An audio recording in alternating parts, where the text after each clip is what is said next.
the storyline of the Bible read by Kathy Bird.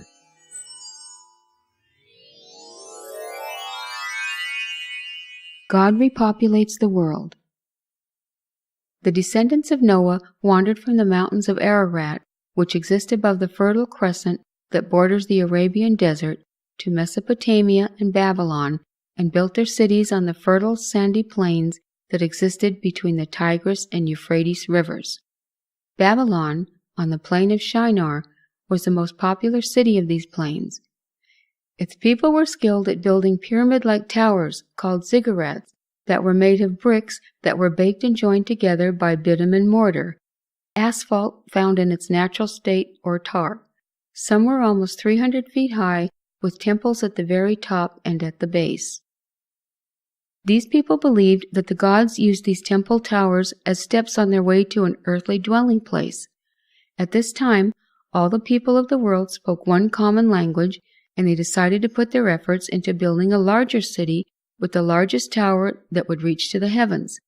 They thought that they would be famous, having the tallest tower in the largest city, and people would come from everywhere just to see it or live there. The people's intention was to become one and not be scattered. God decided to confuse their language and stop them from building the tower so they would continue to populate the world. Also, the Bible says this great city was called Babel, because it was there that the Lord confused the language of the whole world. More information can be found in Genesis chapter 9:18 through chapter 11:9. God starts the Hebrew nation. God was about to reveal himself to one man and start the Hebrew nation, whose people would be known as the chosen people. A man by the name of Abram, his wife Sarai, and his nephew lived in a land called Haran. They were brought there by Abram's father Terah a number of years before.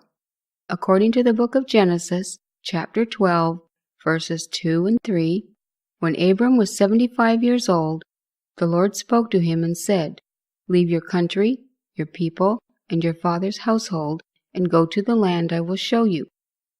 I will make you into a great nation, and I will bless you, and whoever curses you I will curse, and all the peoples on the earth will be blessed through you." Abram took his wife Sarai, his nephew Lot, all their possessions, and the servants they had acquired in Haran, and traveled to the land of Canaan, to the side of Shechem, to the oak of Moreh. Abram built an altar to the Lord, who appeared to him there and told him he would give his offspring much land.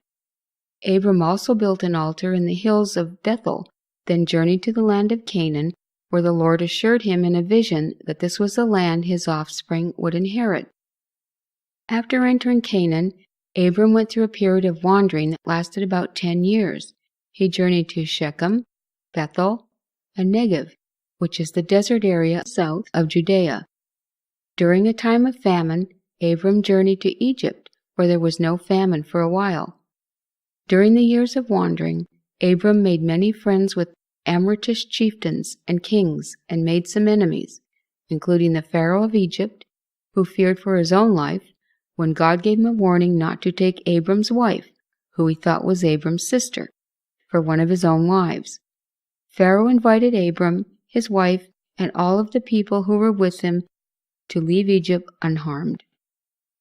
Abram and his nephew Lot separated because their herdsmen were constantly quarreling. Lot chose the fertile plain of the Jordan, and Abram lived among the oak groves in the hills of Hebron. Many different tribes of people inhabited the land that God spoke of, and Abram must have wondered what God was going to do with all the people who were there now. God reassured Abram, saying, "Know for certain that your descendants will be strangers in a country not their own, Egypt, and they will be enslaved and mistreated 400 years. But I will punish the nation they serve as slaves, and afterward they will come out, led by Moses, with great possessions. You, however, will go to your fathers in peace and be buried at a good old age. In the 4th generation your descendants will come back here, for the sin of the Amorites has not yet reached its full measure." On that day the Lord made a covenant with Abram and said, "To your descendants I give this land, from the rivers of Egypt to the great river, the Euphrates, the land of the Kenites, Kenzanites, Cadmonites, Hittites, Perizzites, Rephites, Amorites, Canaanites, Girgasites, and Jebusites. After this, the word of the Lord came to Abram in a vision. Do not be afraid, Abram, I am your shield, your very great reward. But Abram said, O sovereign Lord, what can you give me since I remain childless, and the one who will inherit my estate is Eliezer of Damascus? And Abram said, You have given me no children, so a servant in my household will be my heir. Then the word of the Lord came to him. This man will not be your heir, but a son coming from your own body will be your heir. He took him outside and said, Look up to the heavens and count the stars, if indeed you can count them. Then he said to him, So shall your offspring be. Abram believed the Lord, and he credited it to him as righteousness. Please notice this. God considered Abram righteous because he believed. More information can be found in Genesis chapter 12 through chapter 13.